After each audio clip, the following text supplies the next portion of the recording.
This is the latest acquisition. It's an Aristona SA5213A mains radio, full of valves. And Aristona was actually a sub-brand of Philips, although it wasn't sold in this country in Ireland. I bought this on an auction through Katawiki from a gentleman in Holland. And while he packed it extremely well to send it over to me, sadly the glass fascia on the front was broken in several pieces, so that will have to be mended separately. And as you can see, I've actually removed it from the front of the radio already to try and restore it. But the radio itself is a fine piece of work. It's quite comprehensive, and on the front it was described as a stereo radio, which was kind of unusual. It must have been one of the earliest stereo radios. I think it comes from around 1964. However, the radio itself looks in reasonably good condition. There's a few things that need attention. The buttons on the top, the row of buttons on the top, are all stuck. They don't actually come out, so that will need some attention. Likewise, the dial drive for the AM stations is sticking, and it needs a little bit of work done to it. You can see signs of wear and tear where, for instance, the foam rubber on the bottom has just deteriorated completely. However, the cabinet itself is in pretty good nick. Okay, there's some scratches here and there along, but with a little bit of work on it, that should come out quite nicely if it is stripped back and maybe revarnished at some stage. So I'm looking forward to this radio, and it promises some interesting problems ahead. So let's have a look around the back and see what's in it. The interior is actually jam-packed with components. It's pretty tight, as you can see. There's two nice loudspeakers on either side of the cabinet itself, and in the description of the circuit diagram, which I downloaded before this actually arrived, it described it as a stereo radio. However, the circuit only showed stereo, whereby you plugged a pickup into the back, so you could have a turntable connected to it and you could listen to stereo records on it. But in actual fact, when I opened the exterior of the backplate, I noticed this module which has been tacked onto the chassis, and it's actually a stereo FM decoder. So this radio is an FM stereo receiver, which sounds very interesting. It doesn't show it in the circuit diagram, so this must have been maybe a late addition during the production run. And here we can see the model number, if my phone will focus. There we go. SA5213A /01, and the Aristona logo just beside it. The circuit itself is quite comprehensive too. There are 10 valves in this and about 6 to 7 transistors.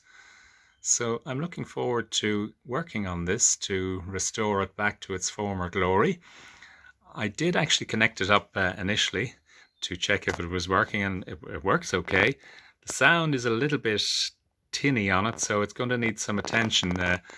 Like most of these radios, some of the capacitors will need to be replaced because they're just old and deteriorated. I can actually see one in there, which is one of these black wax capacitors, which is notorious for degrading over long periods of time. But that's not to be, it's to be expected, in fact, when you consider this radio is probably 40, 50 years old already. So let's start working. Here's the glass dial as it arrived in the radio. As you can see, it's in several pieces. The main part here was still attached to the radio itself, but over here, these 1, 2, 3, 4, 5 pieces were found at various locations, either in the radio itself or in the bottom of the packaging. Now, as I said before, the packaging was extremely good, so unfortunately it was the courier who did the damage.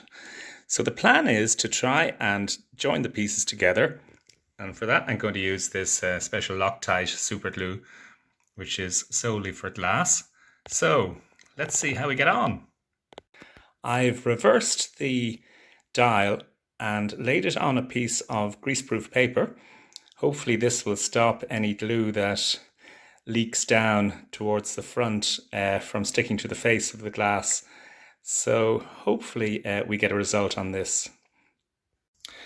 So here's the result of the glass fascia from the rear side. It looks a little bit messy, but the glass glue worked extremely well in that it joined all the bits together.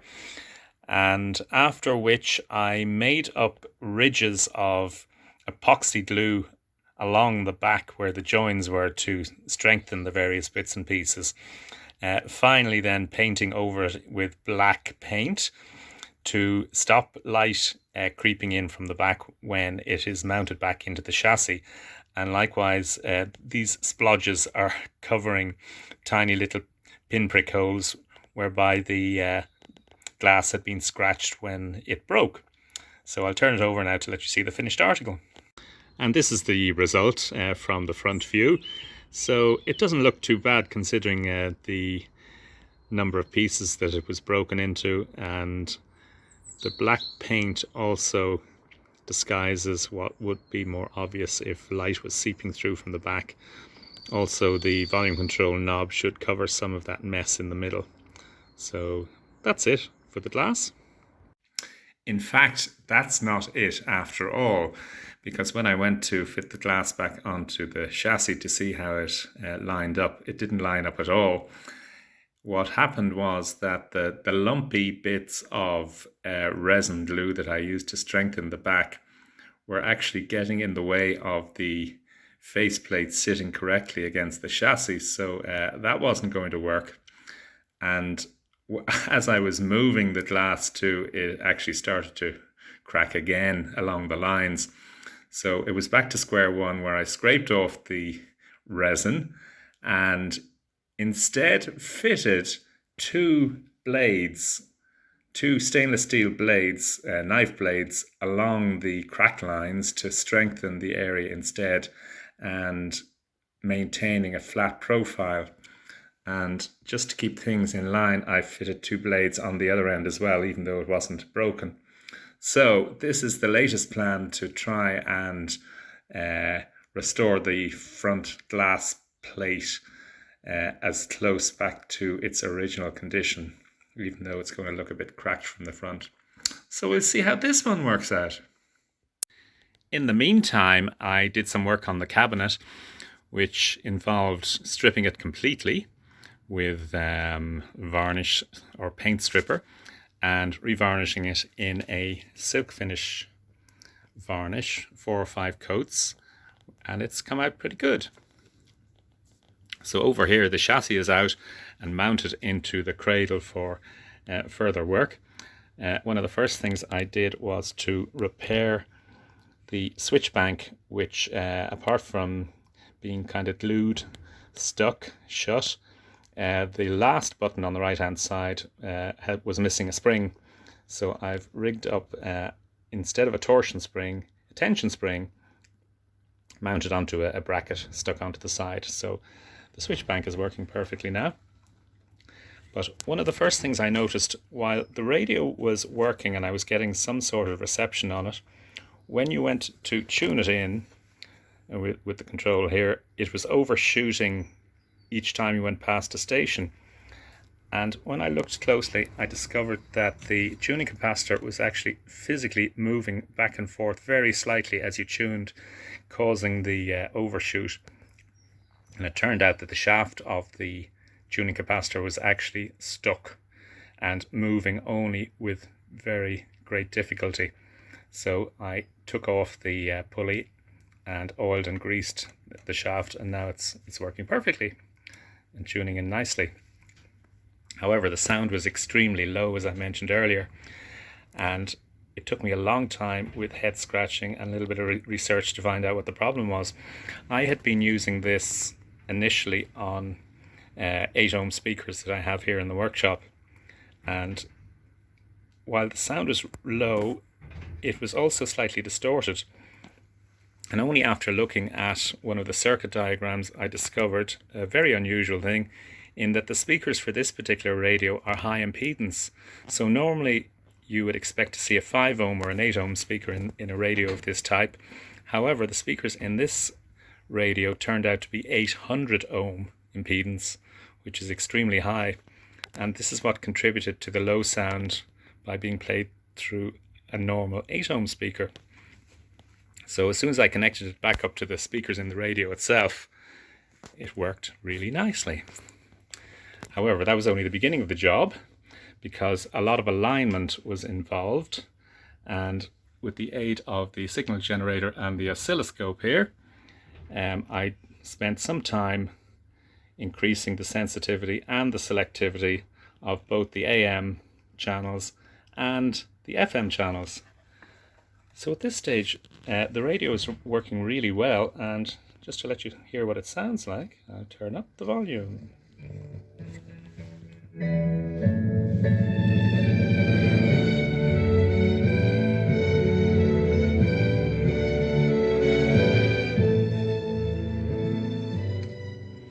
So plenty of sound and a nice crisp stereo reception to boot, which is unusual in radios of this vintage. This must have been one of the earliest stereo radios. So here we are underneath the chassis, and you may be able to see that I've replaced some of the electrolytic capacitors, which is something you always do in radios of this vintage. Here's one in here. I had to bundle 4 capacitors because I hadn't got the right value and put them in parallel. So that was one. There's another one over here, a little small one. This capacitor was okay, it was reading perfectly. And over here, some more electrolytics as well. And then around the side here on the output transformers, there were 2 paper capacitors, and they were in poor condition. There was actually a crack in them, so they were both replaced. But other than that, there weren't many passive components needing replacing in this particular set, as there aren't many electrolytics, so that was good in one respect. The other area that needs attention is around here. This is the stereo decoder for the FM radio, and unlike some of the predecessors of this model radio, this item was made into a stereo receiver by the addition of this module here and this small little module here. And this is fully transistorized. There's 4 or 5 transistors in this set here, and in this little module, this 3 transistors. And the problem here is, while stereo reception is coming in loud and clear, the indicator bulb on the front isn't getting a signal from this little module here. So while it's working fine in stereo, it would be nice to have the bulb coming on. This is the bulb that I've temporarily mounted here out of the way on the frame. So that's the only thing that really needs any further attention. Actually, sorry, apart from one other item, famous magic eye on these radios consistently turn out to be dud, because over a period of years the green phosphor in the magic eye wears out. So I'm waiting for that to arrive. I've ordered it about nearly 8 weeks ago now, so hopefully it should be in the next few days. In the meantime, music maestro.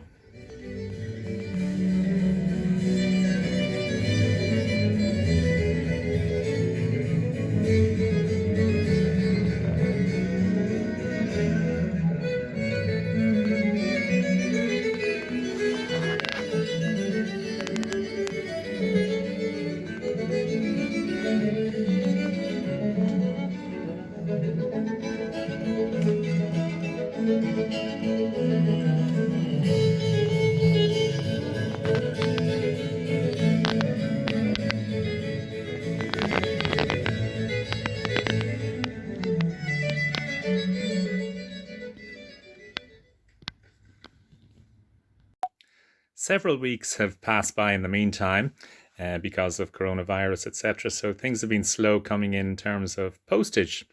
But I finally got the magic eye in, so I can now attack the final stages of the modification.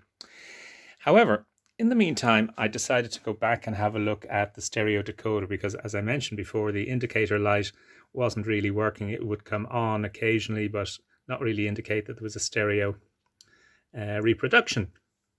And this is the circuitry of this valve radio, although the stereo decoder is transistorized. And this is the decoder section here. And then there's a separate little module here that makes the indicator light illuminate. And from here, you get a 38 kilocycle signal coming along here, which goes in here to a rectifier, which produces an adjustable DC, which trips this type of, it's like a flip-flop circuitry, switches on this transistor, and the light comes on. However, that wasn't happening. So I decided, because of the fragility of this little module here, that there was something wrong in here, and decided to rebuild it separately on a PCB. And this is what I've done here. Now, as you will see, I did all this in vain, but in the meantime, it allowed me to check the signal coming in. And what I did is I injected a 38 kilocycle or kilohertz signal from the signal generator and monitored the light bulb to see at what level it came on. And it turned out you need a peak-to-peak signal of about 6.5 volts coming in. And I wasn't getting that here. It was always slightly below 6 volts coming in. And this kind of gave me the clue as to what the problem might be. Rather than be in this module here at all, it was probably back here. So I went back and started to tweak some of the filter coils. And right enough, I did manage to get the signal to come up slightly, but it still wasn't just quite enough to make this circuit trip and light the bulb. So I went down here, and there is an adjustable pot here, which is rated at 10 kilo ohms. So I decided to change it to a 20 kilo ohm in order to bring the DC level up slightly in order to make this circuit work. And it did.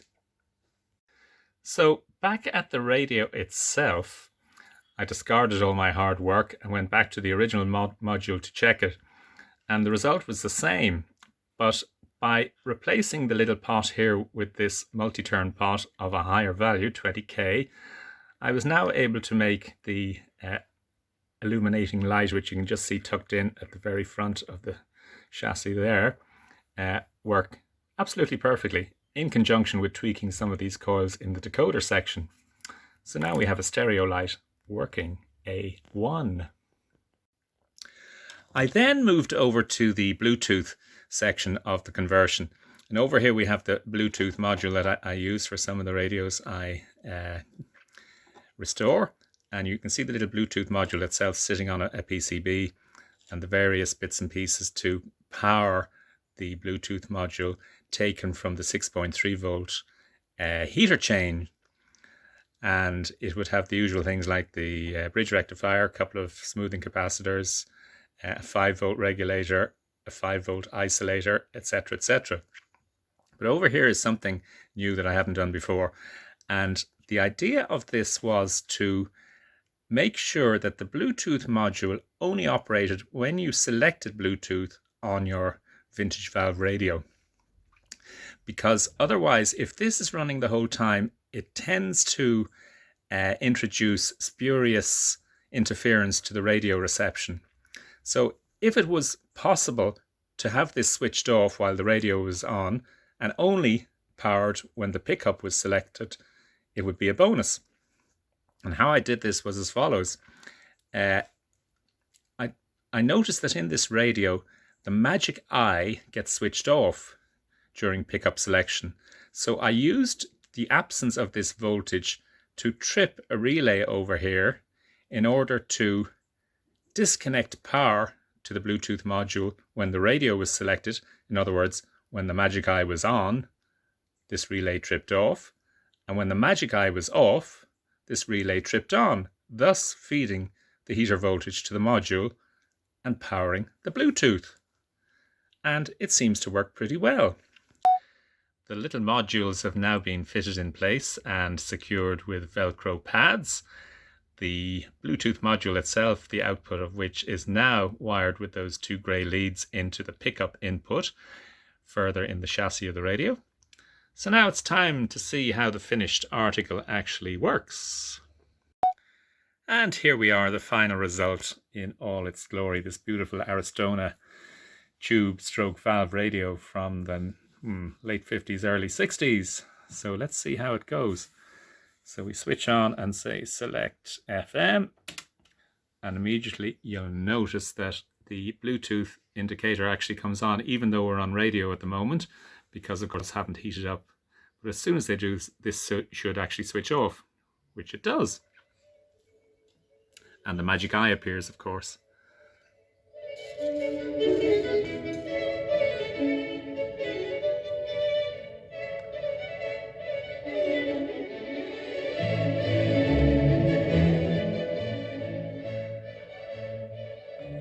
So that's FM. And that the outbreak was becoming controllable. So how has Germany... Medium wave, I think that's BBC Radio 5 Live. The reception here in Ireland isn't great, but it still comes in pretty well okay. And then if we select pickup, which of course we've now converted to Bluetooth, and there were a group of office workers.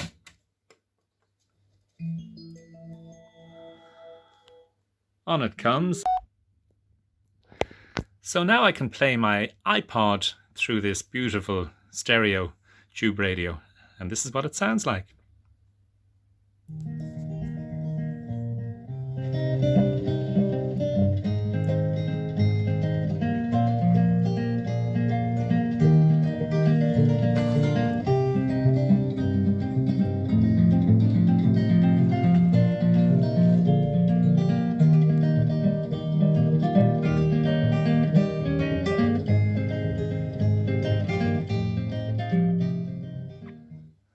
Pretty good. Well, if you have been, thanks for watching.